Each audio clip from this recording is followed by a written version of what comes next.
ഞാൻ അബ്ദുള്ള കുട്ടിയുടെ ഒരു കമന്റ് കേൾക്കായിരുന്നു ടി വിയിൽ ജസ്റ്റ്. അതാണ് ഞാൻ ചിരിച്ചു പോയത്.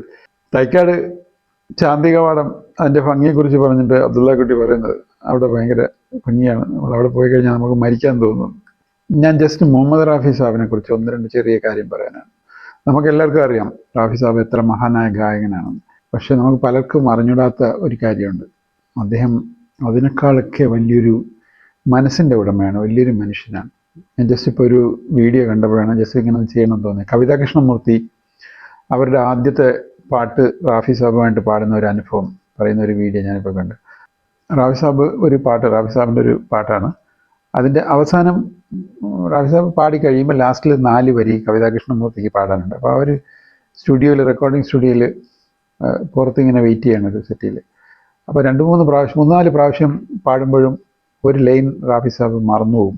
അങ്ങനെ 5 ടേക്ക് വരെ പോയി. അപ്പോൾ വീണ്ടും അതിങ്ങനെ മിസ്റ്റേക്ക് വന്നിട്ടുണ്ട്. ഇടയ്ക്ക് അവസാനം അദ്ദേഹം തിരിഞ്ഞിട്ട് കവിതാ കൃഷ്ണമൂർത്തിയോട് ഇങ്ങനെ തൊഴുതിട്ട് ക്ഷമാപണം നടത്തി. അപ്പോൾ കവിതാ കൃഷ്ണമൂർത്തി പറയുന്നത്, അതിപ്പോൾ പറയുമ്പോഴും എൻ്റെ കണ്ണ് നിറഞ്ഞു പോകും. കാരണം ഞാൻ അന്നൊരു പുതിയ ആളാണ്, ഒന്നുമല്ല, ആർക്കും എന്നെ അറിയില്ല, ഞാൻ അദ്ദേഹത്തിൻ്റെ മുമ്പിൽ ഒന്നുമല്ല. പക്ഷെ അദ്ദേഹം ആ അവസ്ഥയിൽ പോലും തിരിഞ്ഞ് എൻ്റെ അടുത്ത് തൊഴുതിട്ട് ക്ഷമാപണം നടത്തി. അതാണ് റാഫി സാബ് എന്ന് പറയുന്നത്. ഞാൻ വേറൊരു അനുഭവം കേട്ടതെന്ന് പറഞ്ഞാൽ, ഒരു ദിവസം റാഫി സാബ് പാടാൻ വേണ്ടി സ്റ്റുഡിയോയിലോട്ട് പോകാൻ വേണ്ടി നിൽക്കുമ്പോൾ വണ്ടി വന്നില്ല. അപ്പോൾ അന്നിങ്ങനെ മൊബൈലൊന്നും ഇല്ലല്ലോ.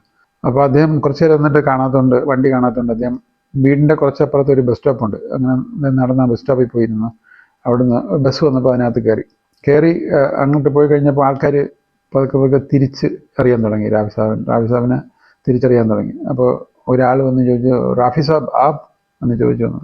റാഫി സാബ് താങ്കളാണോ എന്ന് ചോദിച്ചു.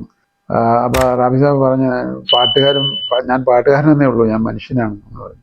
അത് കഴിഞ്ഞിട്ട് റാഫി സാബ് തിയേറ്ററിൻ്റെ അടുത്ത് ഇറങ്ങിയിട്ട് റെക്കോർഡിംഗ് സെൻറ്ററിലോട്ട് ഇങ്ങനെ നടന്ന് ചെല്ലുമ്പോൾ അവിടെ നിന്നവരെല്ലാം ഇങ്ങനെ അന്തപ്പെട്ടു പോയി. അദ്ദേഹം ബസ്സിൽ വന്ന് ഇറങ്ങിയിട്ട് നടന്ന് വരുന്ന കണ്ടപ്പോഴത്തേക്ക്.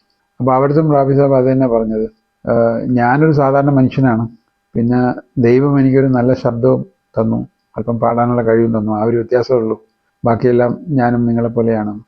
എത്ര വലിയ മഹാനായ ഗായകനാണ്, പക്ഷെ അതുപോലെ തന്നെ വലിയൊരു മനുഷ്യനുമാണ്. വലിയ ഔന്നത്യത്തിലെത്തുമ്പോഴും ഭൂമിയിൽ ചവിട്ടി നിൽക്കുക എന്ന് പറയുന്നൊരു വലിയ കാര്യമാണ്. ഞാൻ ഇതിനു മുമ്പ് ഒരു വീഡിയോ ചെയ്തത് അതുപോലൊരു വ്യക്തിയെക്കുറിച്ചാണ്, പ്രേം നസീറിനെ കുറിച്ച്. അതിൻ്റെ ലിങ്ക് ഞാൻ ഇതിൻ്റെ ഡിസ്ക്രിപ്ഷനിൽ ഇട്ടേക്കാം, കാണാത്തവർക്ക് കാണാൻ വേണ്ടിയിട്ട്.